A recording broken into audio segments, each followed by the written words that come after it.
They pulled him over, smirked, and laughed. "Where you headed, monkey? Just another black man to humiliate." But when the officer looked at his ID, his smirk vanished, his hands trembled, because in that moment, he knew he screwed up. It was a cool evening, typical of late spring, as Officer Daniels and his partner, Officer Reed, conducted their routine night patrol through the quiet streets of the city.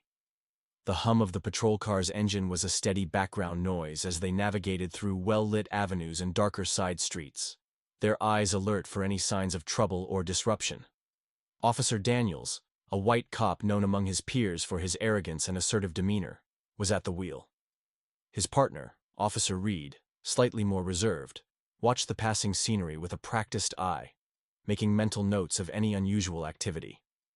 The night had been uneventful so far, with little more than a few routine stops and the usual city noise.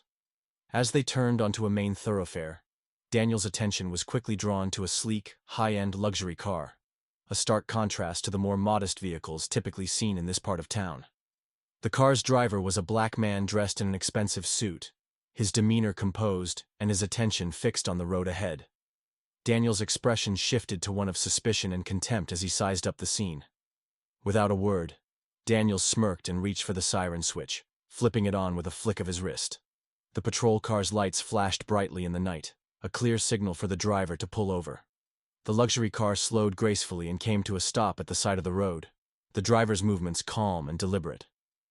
As Daniel stepped out of the patrol car, his steps were purposeful and heavy. He approached the driver's side of the luxury car and tapped on the window with more force than necessary, his face set in a hard line. When the window rolled down, he leaned in, his voice loud and harsh in the quiet of the evening. "License and registration, monkey," he demanded, the slur hanging in the air, thick with insult. The black man inside the car paused for a brief moment, his face unreadable. Then, without a word, he reached into his jacket pocket and produced his ID and registration, handing them over to Daniels. There was no visible reaction to the offensive language used by the officer. Instead, his actions were measured and his composure intact. Daniels took the documents with a chuckle, his eyes raking over the man disdainfully. "What? Someone like you affording this car? Must be stolen." He scoffed loudly, certain of his assessment. His words were meant to provoke, to demean. Nearby, other officers who had stopped to observe the interaction chuckled at Daniel's remarks, their laughter echoing subtly in the night. The man in the car remained silent, his hands resting calmly on his lap. However, his eyes told a different story. They were sharp, observant, watching every move Daniels made. They were the eyes of someone used to being underestimated, someone calculating and wise to the ways of the world. As Daniels stood there, smirking and unaware, he had no idea who he was really talking to. But the calm demeanor of the black man was a facade, hiding a significant detail about his identity, one that would soon turn the tables on the night's events. Daniels was about to find out just how mistaken he was, and the revelation would not only challenge his prejudices, but also alter the course of the night dramatically. The encounter was far from over, and the true identity of the black man would soon come to light, bringing with it a series of consequences that Daniels could never have anticipated. The tension in the air was palpable as Officer Daniels' aggressive demeanor escalated. With a commanding tone, he ordered the black man, "Step out of the car. Hands where I can see them." His voice carried a note of authority that expected immediate compliance, yet it was tinged with an underlying contempt that did not go unnoticed by the growing crowd of onlookers. The man sighed softly, but complied with the instruction, stepping out of his luxury vehicle slowly and deliberately, ensuring his movements were non-threatening. As he did so, Daniels, unable to resist asserting his dominance, nudged him roughly. "What's the matter? Monkey doesn't understand simple orders," he taunted, his voice loud enough for the bystanders to hear, many of whom began murmuring among themselves. Despite the provocation, the man's expression remained unchanged, stoic, and unyielding. Officer Reed, standing a few steps behind, let out a chuckle at Daniel's remark, joined by snickers from a couple of other officers who had gathered around. Encouraged by their laughter, Daniels grew bolder. He pushed the man against the car, ostensibly searching him for weapons, but clearly enjoying the display of power. "People like you should know their place," Daniels sneered, his hand pressing unnecessarily hard against the man's back. Meanwhile, bystanders who had initially pulled out their phones to capture the stop now began recording with increased urgency. Videos were being captured from multiple angles, each lens a silent witness to the unfolding abuse of authority. Daniels, aware of the cameras but confident in his control over the situation, smirked as he continued his unnecessary and invasive pat-down. The man, however, remained impressively composed, his gaze steady and observing every move Daniels made. It was as if he was mentally cataloging each action for future reference. Then, in a moment of quiet amid the escalating tension, the man looked straight into Daniels' eyes. His voice, when he finally spoke, was calm, but carried an undeniable weight. "Are you sure you want to do this?" he asked, each word deliberate, forcing Daniels to momentarily pause. Daniels, caught off guard but quick to regain his composure, rolled his eyes dismissively. "Oh, what? You gonna call your lawyer, monkey?" he retorted, his voice dripping with disdain. The crowd's murmuring grew louder, the discomfort with the situation becoming increasingly evident among the onlookers. Silence descended once more, thick and heavy, as the air seemed to still around them. It was then that Daniels, his arrogance momentarily subdued by the man's question, glanced down at the ID he still held in his hand. His eyes widened slightly as he read the details, his brain struggling to connect the dots. The ID wasn't just any identification. It was a federal badge, and the name on it was not just any name. Daniel's hands tightened around the plastic card, his previous smirk disappearing as the reality of the situation dawned on him. The man he had been mocking and manhandling was not just a wealthy individual in an expensive suit, but a high-ranking federal official, someone with far more authority and influence than Daniels could have imagined. Daniels' face paled as the implications of his actions began to sink in. He looked up from the badge to the man's calm face, now understanding the significance of his earlier question. The control he had so relished was slipping through his fingers, replaced by a dawning sense of dread. The other officers, noticing the change in Daniel's demeanor, stepped closer, their earlier amusement turning to concern. As the realization of his grave error set in, Daniel stood frozen, caught in the headlights of his own misconduct. The crowd, their phones still recording, awaited his next move, the atmosphere charged with the anticipation of justice about to be served. The scene was set for a dramatic reversal of fortunes, a moment of accountability that would resonate far beyond the confines of a routine traffic stop. As Officer Daniels held the ID in his trembling hands, the color drained from his face, transforming his usual arrogant smirk into a mask of sheer panic. The other officers, sensing the shift in their colleague's demeanor, leaned in to get a better look at what had caused such a dramatic reaction. Their eyes widened in horror as they read the clear, embossed letters on the card. Chief Elijah Carter, newly appointed police chief. The realization hit them like a tidal wave, crashing down with the force of undeniable reality. Daniels's jaw clenched tightly, his mouth dry as he swallowed hard, trying to regain some semblance of control over the situation that was rapidly spiraling out of his grasp. The bystanders continued to record every moment, their cameras capturing the unfolding drama that was sure to become a sensational headline. Chief Carter, the man Daniels had mocked and dismissed just moments earlier, stood calmly, his posture relaxed yet commanding. With a slight tilt of his head, he broke the heavy silence, his voice steady and imbued with a resonant authority that echoed across the tense scene. "You were saying something about monkeys?" he asked, the simplicity of the question loaded with the weight of the implications now dawning on everyone present. Daniels, caught completely off guard and struggling for words, stuttered incoherently, his usual bravado dissolving into a muddle of nervous stammers. His partner, Officer Reed, took a step back, the realization hitting him like a physical blow. They had just insulted and humiliated their own boss, the newly appointed chief of police. Around them, the other officers who had been snickering moments before now fell silent, each man retreating as the gravity of their mistake became painfully clear. They backed away slowly, unsure of how to rectify the situation, their earlier camaraderie shattered by the revelation of Chief Carter's true identity. Chief Carter, meanwhile, stood unflinchingly amidst the chaos his revelation had caused. He did not move to console or confront. Instead, he allowed the silence to stretch, letting it fill the space around them, drowning Daniels and the others in their own discomfort and shame. The power dynamics had shifted completely, with Daniels' authority and control evaporating as swiftly as it had been wielded. The arrogance and unearned confidence that had characterized his behavior throughout the stop had vanished, leaving behind a man visibly shaken by the consequences of his actions. Chief Carter had not yet begun to address the situation formally, and yet his presence alone was a profound statement. He embodied the very principles that Daniels and his team had failed to uphold: dignity, respect, and the judicious use of power. His calm in the face of such blatant disrespect spoke volumes about his character and his capacity as a leader. As the recording phones captured this moment of reckoning, it was clear that the incident would have ramifications far beyond the immediate embarrassment it caused. For Daniels and the others, the video would be a lasting reminder of the day their unchecked biases had come back to haunt them in the most public and irrevocable way. For Chief Carter, this was not just a personal victory in a moment of confrontation. It was a chance to set a new tone for the police force under his command.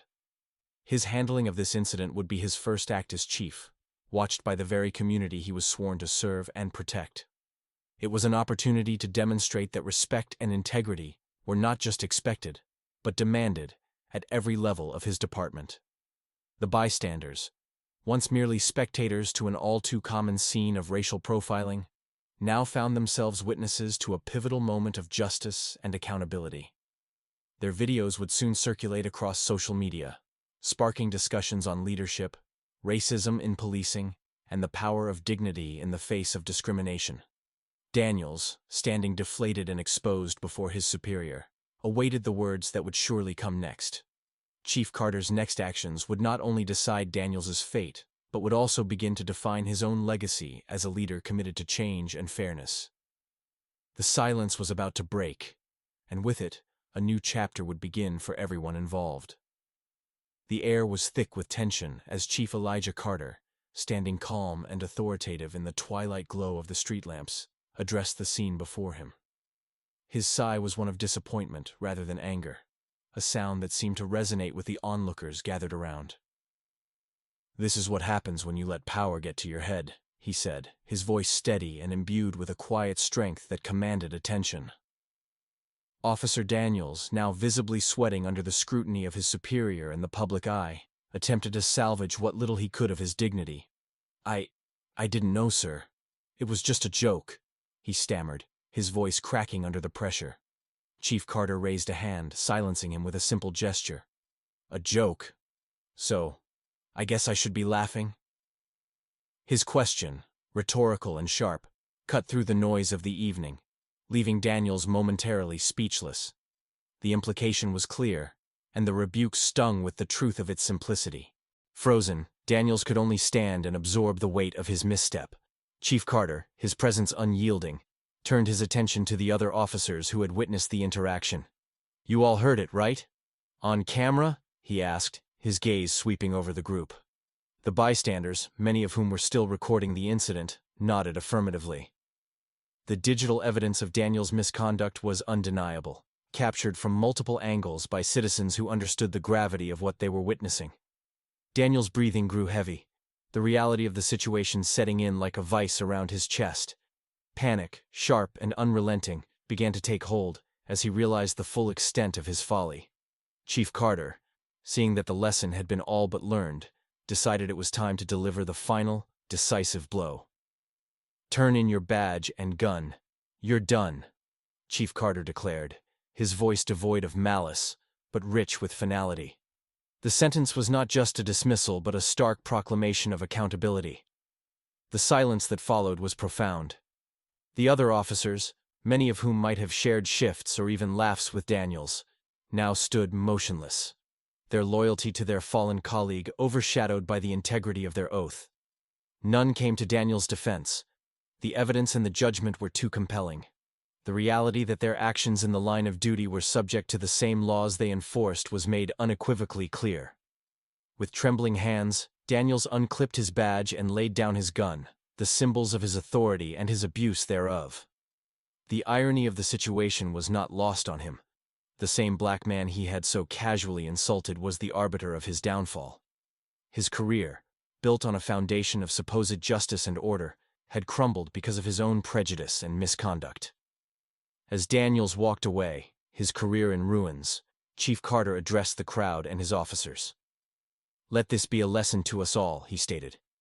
"Justice does not discriminate, and neither should we." His words resonated with those present, a reminder of the responsibilities they bore as enforcers of the law and as members of a community. The incident didn't just end with Daniels's dismissal. It sparked a wider conversation within the department and the community about power, prejudice, and the necessary reforms to prevent such abuses from happening again.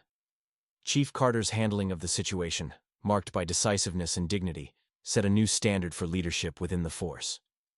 As the bystanders dispersed, the videos they had taken began to spread across social media, igniting discussions and debates about policing, respect, and the power of accountability.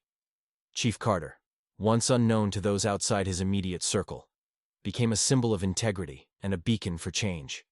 The climax of this incident was not just about the fall of a wayward officer, but about the reaffirmation of a commitment to justice, fair and impartial, as the cornerstone of community trust and safety. Daniels' departure was a necessary act of cleansing, a purge of corruption that would hopefully pave the way for a new era of better, fairer policing. The fallout from the incident was swift and severe for Officer Daniels. Within hours of the confrontation, he was officially fired from the police force, his dismissal a direct consequence of his actions, now immortalized in a video that had gone viral nationwide.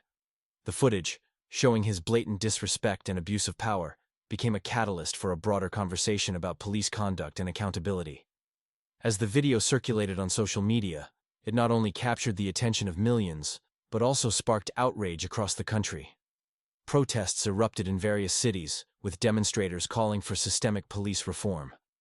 The public's demand for change was loud and clear, and the incident involving Daniels served as a poignant example of the deep-seated issues within law enforcement that activists had been highlighting for years. Amidst the growing public pressure, Chief Elijah Carter took decisive action.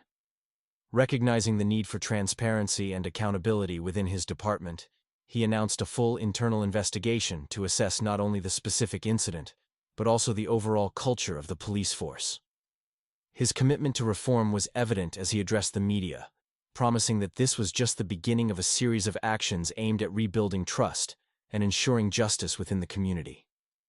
The other officers who had been present during the incident and had either participated in or laughed at Daniels' derogatory remarks were also put under review. Chief Carter made it clear that complicity in such behavior was just as condemnable as the act itself.